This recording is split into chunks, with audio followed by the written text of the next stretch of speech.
claim their home was damaged after they had to evict a squatter. They're suing Christopher Alvarez in the amount of $5,700.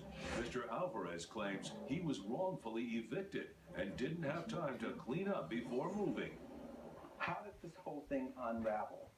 Well, it all started off, my husband and I were looking to sell the house. I was getting transferred to New York City at work. Was this a situation where you were trying to flip the house? Yes. You were trying to make some money off the house, and then you end up getting this transfer. Yes. So the plan was, we were in, we stayed the time that we needed to stay, we're going to flip it in, and we're going to move back east. That's correct. That's the plan. All right. Now, Mr. Alvarez, how did you come upon the house? Well, a while back, I was looking for a place to stay, sir, and I went on Craigslist. I got in contact by the name of Mike. Yeah. I don't remember his last name exactly, but it started with an H. Okay.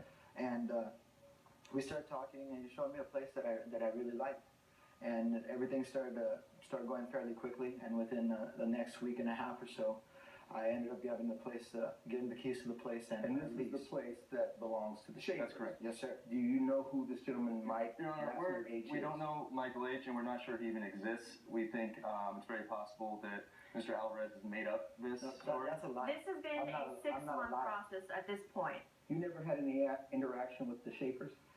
I believe we came in contact with each other one time.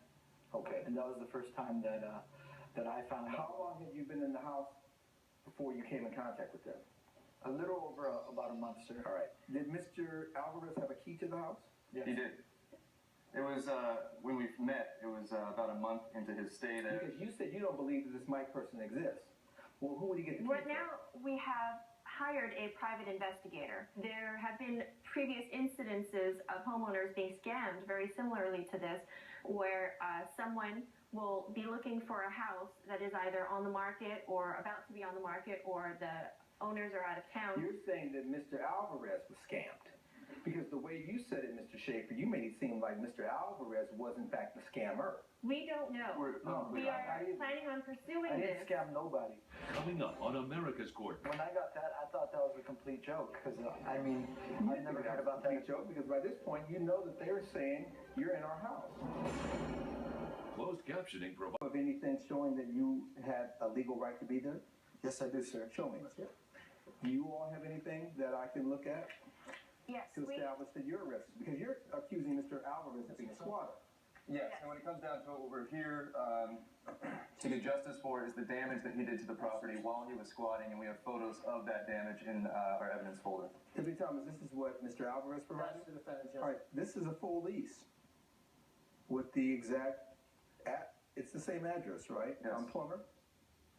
A fraudulent It's lease a because we forgery. did not, yeah. we did not sign off on this lease at all. This is the evidence that you provided. I take it these are some of the damages that you all are claiming. That's correct. During Mr. Alvarez's time staying in our house, he had multiple pets, I believe 2 dogs and 2 cats. They ended up urinating everywhere. There's multiple spots of damage to the wood floor. There's carpeting that needed to be redone. There's also these holes in the wall, several holes in the wall. They look like fist size, which then further Those weren't done by me, though. A lot of this stuff that's there, it was already there since I first got there. We did not see those the first time we arrived. When we called the cops on him, when we were able to take a look inside the property then, these were not there. How did you end up finding out that he was actually inside the residence? I take it the two of you still have the key. We tried our key in the lock, and that's when we discovered that the locks had been changed. Oh, without our see. knowledge. I understand. Your keys weren't working. Yeah. Exactly. You were served, sir, with a notice to terminate tenancy. See, when I got that, I thought that was a complete joke, because, I've never heard about that. Joke, because by this point, you know that they were saying you're in our house. Judge Ross's verdict when America's Court returns. Judge Ross. Anything you want to add? Yes, for those stains that were all there, the only times I brought my dogs inside the house and my cat was only when it was time to go to sleep. When it was time to go to the bathroom. We came during the day. Mr. Alvarez, after you left this property, where'd you go? I ended up having to go back to my parents' house. Okay. Based on the evidence and testimony before this court, what it comes down to is, has the plaintiff met their burden with respect to establishing, one, that you were a squatter? Well, I have a legal document that verifies that you were evicted. The question becomes, was there damage that was sustained to the tune of $5,700?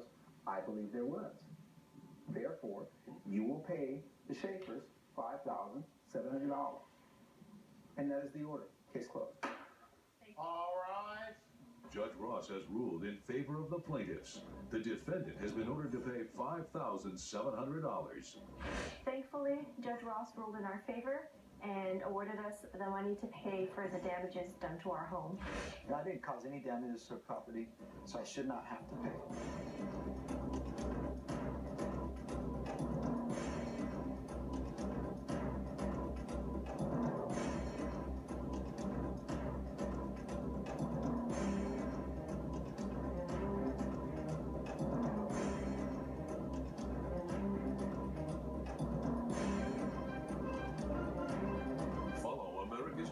Facebook and Twitter.